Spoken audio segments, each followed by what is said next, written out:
Olá pessoal, seja muito bem-vindo a mais um Panorama de Mercado. Hoje, 19/1, segunda-feira, feriado de Luther King Day nos Estados Unidos. Então, hoje as ações não abrem, tá? NYSE não abre, Nasdaq, que a gente não tem os tesouros americanos também, tá? Mas tem bastante coisa acontecendo nos Estados Unidos. Então, a gente fica aí que a gente vai falar um pouquinho sobre tudo que está rolando, porque os futuros americanos estão caindo mais de 1%, 1,6% Nasdaq nesse momento, tá bom? Mas vamos lá, sem mais delongas.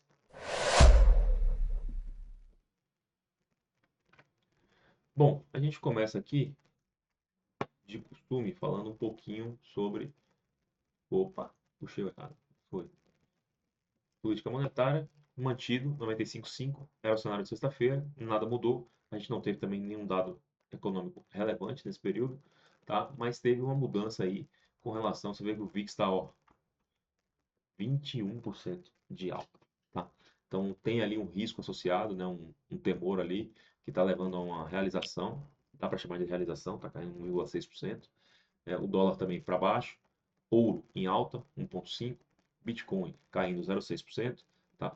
E a gente tem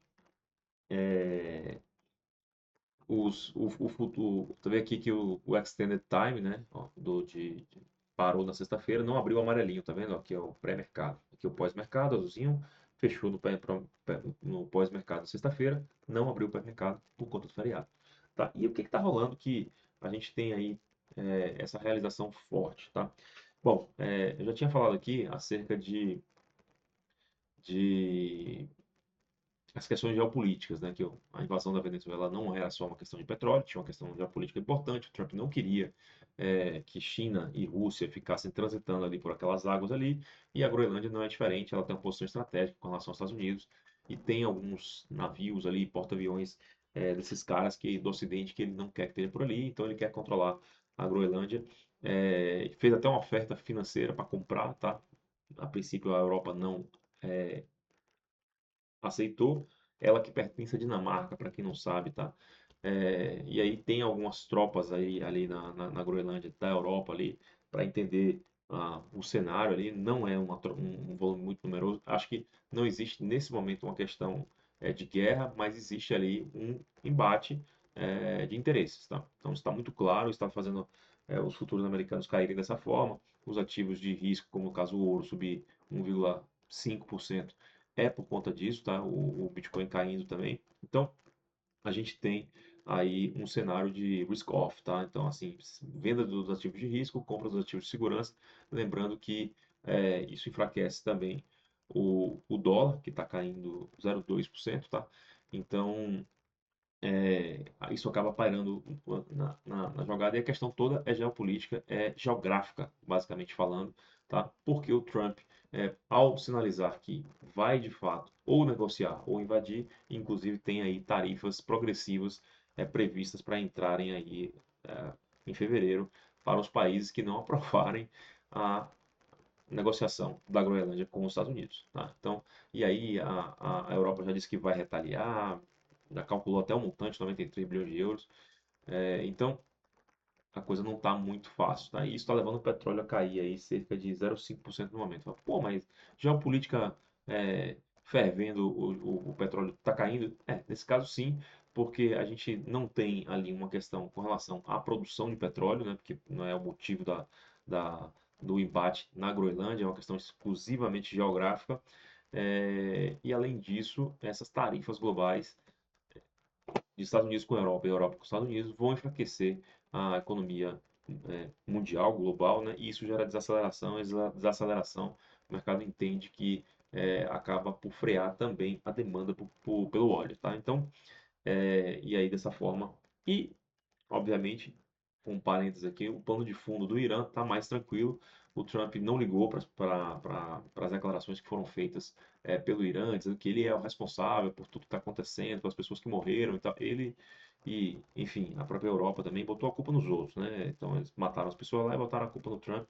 O Trump não ligou, falou, não, ó, a coisa tá mais tranquila. E o fato do Trump ter ficado mais tranquilo com relação a isso e essa questão da Groenlândia não estar envolvida, né, nessa questão de produção, né, de oferta, está fazendo o petróleo recuar esse 0,6%. Nesse momento, o WTI está sendo negociado a 59,34. Tá? Lembrando que aí nos momentos de maior paz e calmaria com relação à questão geopolítica mesmo, o petróleo chegou a perder os 57, tá? Então, ele voltou um pouco, mas também não está ainda no patamar que ele pode vir a ficar. E se as questões na Venezuela de produção realmente deslancharem, a Venezuela produzir mais petróleo, porque existe a tendência ao longo do tempo, com os investimentos lá, quadriplicar a produção dela, isso pode, inclusive, vir a romper esses 57, 56, gerando mais devido à geração de mais oferta, tá? Bom, então a gente tem aqui, ó, o cenário aqui da sexta-feira fechou misto, né? Como eu falei, estava mais positivo o dia na sexta-feira, né? Das bolsas, mas aí no final do dia saiu a notícia de que o Trump não seria o Kevin Hassett, né? E o mercado já tinha precificado o Kevin Hassett como o novo presidente do Fed. Ele que é um cara totalmente alinhado com o Trump com relação a corte de juros e tudo mais, então o mercado gostava dessa ideia por questões de que os juros vão cair, as empresas vão ter mais acesso, principalmente o Russell 2000. Você vê que o Russell 2000 aqui ele caiu mais, ó, 1,39%, tá? 1,4%. As outras estavam positivas, ficaram ali no 0 a 0, tá? Então, esse nome estava precificado. Obviamente que a indicação do Trump ainda vai ser um cara pró-corte de juros, senão ele não vai indicar uma pessoa que, né, uma Michelle Obama, não, um presidente do Fed ali que esteja regional, que esteja contra a corte de juros, falando que estamos bem posicionados. Não é isso, ele quer um cara que defenda o corte de juros, tá? É, então, é, voltou um pouquinho ali o mercado na sexta-feira, estava mais positivo e o Russell acabou fechando um pouquinho mais feio aqui, tá? Para hoje, a agenda não tem nada, como eu falei, feriado nos Estados Unidos, tá? Então a gente não tem absolutamente nada. Você vê o Canadá, Europa. A gente teve até dados interessantes na China aqui, ó. China. Opa, ontem à noite, tá? Não tá aqui, ó. Acabou tendo aqui. Vai ter aqui, mas teve dados interessantes ontem à noite, né? De China, PIB, né? Melhorando, parece que a China está começando a deslanchar, a balança comercial já tinha sido interessante. Vai ter LPR hoje à noite, tá? Com relação a juros lá, para saber se vai ter mais estímulo.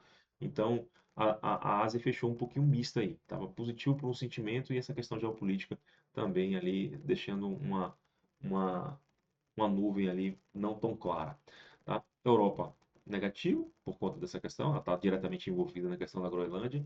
E a gente tem aí, como eu falei, os ativos aí de segurança performando bem devido ao cenário mais nebuloso, tá? Então, esse é o cenário para hoje. Eu espero que você tenha gostado do conteúdo. Se você gostou, a gente pede, deixa aquele like ali, aquela encaminhada para os colegas aí que você acha que podem ter interesse nesse vídeo. E basicamente é isso, tá?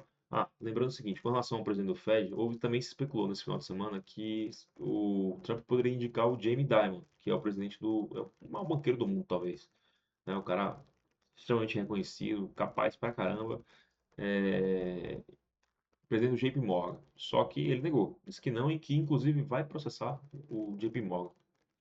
Então, além de afastar, ele ainda deu uma paulada, né? Um chute bem para longe assim. Então, vamos esperar aí para saber quem vai ser o novo presidente do Fed, que ainda não tem essa clareza no mercado. Seria interessante saber quem é para a gente poder começar a acompanhar as falas dessa pessoa, tá bom? Mas enquanto não sai, a gente fica aqui especulando e atento às notícias. E é isso. Tem um bom dia. Lembrando o seguinte, os horários, hoje os futuros fecham 13 horas em Chicago, 15 horas horário do Brasil, tá? Então, e não tem ações, tá? Não tem ações, não tem títulos, e então é um dia ali de volume mais difícil, tá? É isso. Até amanhã, bons trades. A gente se vê amanhã.